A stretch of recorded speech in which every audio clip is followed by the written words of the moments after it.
Bonjour à tous, bonjour Denis Baupin. Bonjour. Après le scandale des moteurs diesel trafiqués, l'Europe a décidé de prendre des mesures. Les contrôles seront désormais faits sur des routes, mais il y a une tolérance grande. Du coup, Ségolène Royal dit que c'est très insuffisant. Vous aussi ?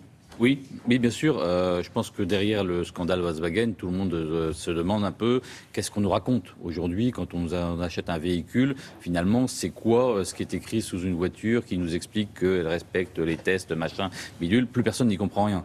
Et je pense qu'il est nécessaire aujourd'hui que le consommateur soit clairement informé sur les niveaux de pollution, sur les niveaux de consommation, pour que quand il achète un véhicule qu'on lui dit peu polluant, il soit réellement peu polluant. Et donc le système qui est aujourd'hui proposé par un comité ad hoc dont on ne sait même pas qui est à l'intérieur est un système totalement illisible et qui risque de continuer à laisser du flou pour le consommateur. Donc je pense que Ségolène Royal a raison de dire qu'il faut que les politiques assument leurs responsabilités, qu'ils remettent le sujet sur la table et qu'ils prennent une décision qui soit la plus proche possible. Nous, on ne dit pas qu'il faut que du jour au lendemain, tout devienne complètement propre dans les véhicules automobiles. On a toléré tellement d'années des systèmes dans lesquels finalement les constructeurs mentaient sur les résultats. Tout le monde le dit, tout le monde a fraudé, d'une fois avec des logiciels ou avec en truquant les tests. Mais il faut que très vite, on ait des véhicules qui soient réellement aux normes de pollution, qui sont les normes qui sont fixées par l'Organisation mondiale de la santé. Cette décision européenne, elle a été prise sous l'effet des lobbies ? Oui, bien sûr. Bien sûr, on a des constructeurs automobiles qui refusent de modifier la façon dont ils conçoivent les véhicules pour se mettre en conformité avec les enjeux écologiques. Et donc, on a des constructeurs qui veulent continuer à vendre des véhicules qui peuvent rouler jusqu'à 180 km/h. À quoi ça vous sert d'acheter un véhicule qui peut rouler à 180 km/h ? À rien.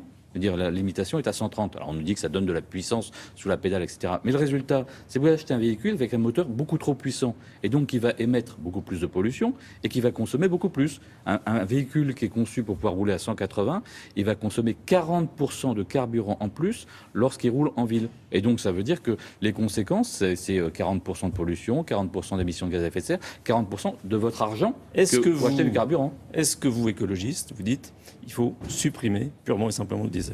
Oui, moi je pense qu'il faut aller vers la suppression du diesel. Pas du jour au lendemain, il y a plein de gens qui ont des véhicules diesel. Donc il faut les aider à changer. Donc le rattrapage de fiscalité. Il y a des 10 000 € qui sont donnés. Mais il faut progressivement les étendre un petit peu plus parce que globalement on est face à quasiment plus de la moitié du parc automobile aujourd'hui qui est diesel. Si on vend son vieux diesel, on a une prime de 10 000 € en achetant un véhicule propre. Voilà, il faut étendre par exemple ces aides par exemple, à l'achat de véhicules qui ne soient pas forcément neufs, des véhicules d'occasion. C'est ce que j'ai fait passer dans la loi de transition énergétique parce que quand vous êtes un ménage qui n'a pas forcément beaucoup de revenus, acheter un véhicule neuf, c'est difficile. Acheter un véhicule d'occasion, c'est évidemment plus facile. Donc il faut aider les ménages à dédiéseliser leur parc. Il faut faire en sorte que dans les flottes aujourd'hui des entreprises, on ait de moins en moins de véhicules diesel. On va en reparler au moment de la loi de finances puisque je vais proposer des amendements pour qu'on arrête les incitations à ce que ces flottes soient des véhicules diesel. Parce que le diesel, aujourd'hui, c'est un carburant qui est plus polluant que les autres et donc il n'y a vraiment aucune raison qu'on subventionne. C'est un peu comme si la sécurité sociale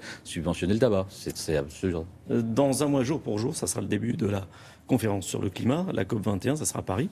Est-ce que vous pensez qu'elle a une chance de réussir, d'aboutir ? Je pense qu'elle aboutira. C'est-à-dire qu'on sait d'ores et déjà que la plupart des États... Vous êtes optimiste ? Je suis optimiste sur le fait qu'il y ait un accord. Le problème, c'est que l'accord sera probablement insuffisant. C'est-à-dire que si on ne fait rien, on sait qu'on va vers un réchauffement à 4-5 degrés.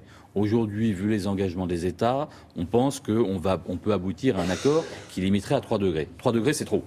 Donc, de fait, on va avoir un accord qui sera, tel qu'il sortira, probablement insuffisant. On a encore du temps de négociation jusqu'à la fin de la COP pour essayer d'abaisser encore. Est-ce qu'on atteindra les 2 degrés maximum de réchauffement que disent les experts sur le climat? Probablement pas. Et donc, il faut qu'il y ait des processus de révision progressive du dispositif, c'est-à-dire que tous les 5 ans, les États puissent rabaisser encore le niveau d'émissions de gaz à effet de serre pour qu'on aille plus loin. Et puis, il faut que les autres acteurs, à part les États, c'est-à-dire les collectivités locales, les entreprises, les citoyens, etc., prennent leur part du boulot. Donc voilà, et moi je suis dans une démarche où il faut engranger ce qu'on a pu obtenir dans la démarche et en même temps poursuivre l'effort. Et puis évidemment, il n'y a pas que l'enjeu de réduction, il y a aussi l'accompagnement financier. Ce sujet-là est un élément important. Il faut qu'on réussisse non seulement à ce qu'il y ait de l'aide au développement pour les pays, pour qu'ils puissent avoir un développement plus propre, mais il faut que globalement, l'économie mondiale deviennent de moins en moins carbonés. C'est tous les mécanismes de désinvestissement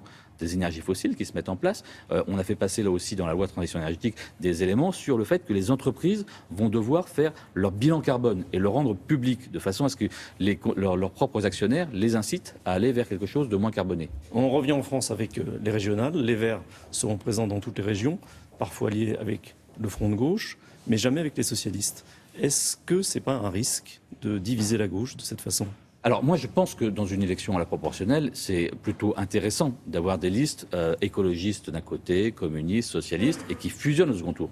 On l'a vu dans la région Île-de-France, on l'a vu à Paris. Encore faut-il être au second tour, être qualifié pour le second tour. Oui, mais bon, pour être qualifié au second tour, il faut faire au moins 10%. Qu'une des listes fasse au moins 10%. Je pense qu'on n'en est pas à une situation où, notamment les socialistes, partout feront plus de 10%. Mais il y a des régions dans lesquelles la situation se pose de façon différente, notamment la région Picardie, Nord-Pas-de-Calais, et la région PACA, où là, on sait qu'il y a un véritable risque que le Front National puisse l'emporter.